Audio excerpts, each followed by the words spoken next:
നമസ്കാരം. AIYF നേതാവ് ഷാഹിന മണ്ണാർക്കാടിന്റെ മരണത്തിൽ ആരോപണ വിധേയനായ CPI നേതാവിനെതിരെ നടപടിയെടുക്കണമെന്നാവശ്യപ്പെട്ട് പ്രതിഷേധവുമായി കുടുംബം. ആരോപണ വിധേയനായ CPI നേതാവ് സുരേഷ് കൈതച്ചിറയെ അറസ്റ്റ് ചെയ്യണമെന്നാവശ്യപ്പെട്ടാണ് ഷാഹിനയുടെ കുടുംബം മണ്ണാർക്കാട് പോലീസ് സ്റ്റേഷന് മുന്നിൽ ധർണ നടത്തിയത്. ഷാഹിനയുടെ ഭർത്താവ് സാദിഖ്, മക്കൾ, സഹോദരിമാർ, കുടുംബാംഗങ്ങൾ എന്നിവരുടെ നേതൃത്വത്തിലായിരുന്നു പ്രതിഷേധം. കേസ് ക്രൈംബ്രാഞ്ച് അന്വേഷിക്കണമെന്നാണ് കുടുംബം ആവശ്യപ്പെട്ടിരിക്കുന്നത്.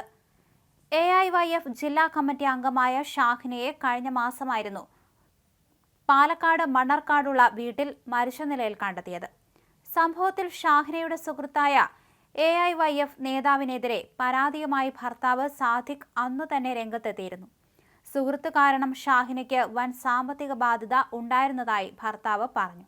വിഷയത്തിൽ 6 മാസം മുമ്പ് CPI ജില്ലാ സെക്രട്ടറിക്ക് പരാതി നൽകിയിരുന്നതായും സാദിഖ് വ്യക്തമാക്കുകയും ചെയ്തു. 3 ആഴ്ചകൾക്ക് മുമ്പാണ് ഷാഹിനയെ വടക്കുമണ്ണത്തെ വാടക വീട്ടിൽ തൂങ്ങി മരിച്ച നിലയിൽ കണ്ടെത്തിയത്. വിദേശത്തായിരുന്ന സാദിഖ് നാട്ടിലെത്തി മണ്ണാർക്കാട് പോലീസിൽ പരാതി നൽകുകയും ചെയ്തു. ഷാഹിനയുടെ മരണത്തിൽ പ്രദേശത്തെ ഒരു നേതാവിന് പങ്കുണ്ടെന്ന് ഇദ്ദേഹം പിന്നീട് മാധ്യമങ്ങൾക്ക് നൽകിയ അഭിമുഖത്തിലും ആരോപിച്ചിരുന്നതാണ്. ഇദ്ദേഹവുമായി സാമ്പത്തിക ഇടപാടുകൾ ഉൾപ്പെടെ ഉണ്ടായിരുന്നുവെന്നും ഇതിന്റെ പേരിൽ പലപ്പോഴും കുടുംബ പ്രശ്നങ്ങൾ ഉണ്ടായിട്ടുള്ളതായും സാദിഖ് പറഞ്ഞു. നിലവിലുള്ള പോലീസ് അന്വേഷണം സമ്പൂർണ്ണമല്ലെന്നും അതുകൊണ്ട് തന്നെ ക്രൈംബ്രാഞ്ച് അന്വേഷണം വേണമെന്നും സാദിഖ് ആവശ്യപ്പെട്ടു.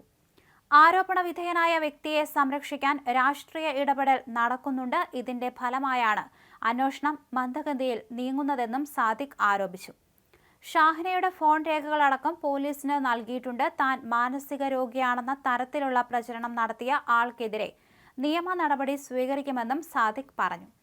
ഷാഹിനയുടെ ഡയറി, ഫോൺ എന്നിവ കസ്റ്റഡിയിലെടുത്ത പോലീസ് ഷാഹിന ജോലി ചെയ്തിരുന്ന വെളിച്ചെണ്ണ വിപണന സ്ഥാപനവുമായി ബന്ധപ്പെട്ടും അന്വേഷണം നടത്തിയിരുന്നു. അതിനിടെ പാർട്ടിക്ക് പരാതി നൽകിയിരുന്നുവെന്ന് ഷാഹിനയുടെ ഭർത്താവ് പറയുന്നത് പച്ചക്കള്ളമാണെന്ന് CPI ജില്ലാ നേതൃത്വം വ്യക്തമാക്കി. എന്നാൽ പോലീസ് അന്വേഷണവുമായി പൂർണ്ണമായി സഹകരിക്കുമെന്നും പാർട്ടി വ്യക്തമാക്കിയിരുന്നു. അതേസമയം വിഭാഗീയത രൂക്ഷമായ മണ്ണാർക്കാട് CPIയിൽ ജില്ലാ സെക്രട്ടറിക്കെതിരെ മറ്റൊരു ആയുധമാക്കാനുള്ള നീക്കത്തിലാണ് വിമത വിഭാഗം. ഇതിന്റെ ഭാഗമായാണ് ഷാഹിനയുടെ ഭർത്താവിന്റെ പരാതിയെന്നാണ് ഔദ്യോഗിക പക്ഷം കരുതുന്നത്. അതിനിടെ പാർട്ടിക്ക് പരാതി നൽകിയിരുന്നുവെന്ന് ഷാഹിനയുടെ ഭർത്താവ് പറയുന്നത് പച്ചക്കള്ളമാണെന്ന് CPI ജില്ലാ നേതൃത്വം വ്യക്തമാക്കുകയും ചെയ്തു. ഷാഹിന ജോലി ചെയ്തിരുന്ന വെളിച്ചെണ്ണ വിപണന സ്ഥാപനവുമായി ബന്ധപ്പെട്ടും പോലീസ് വിവരങ്ങൾ ശേഖരിക്കുന്നുണ്ട്. അതേസമയം സ്വാഭാവിക നടപടിയുടെ ഭാഗമായാണ് പരിശോധനയെന്ന് പോലീസ് അറിയിച്ചിട്ടുണ്ട്. മരണത്തിൽ ദുരൂഹതയാരോപിച്ച് പരാതികളൊന്നും ലഭിച്ചിട്ടില്ലെന്ന് പോലീസ് വ്യക്തമാക്കി. അതേസമയം മരണത്തിൽ സമഗ്ര അന്വേഷണം നടത്തണമെന്നാണ് നാട്ടുകാരും പാർട്ടി അനുഭാവികളുടെയും ആവശ്യം.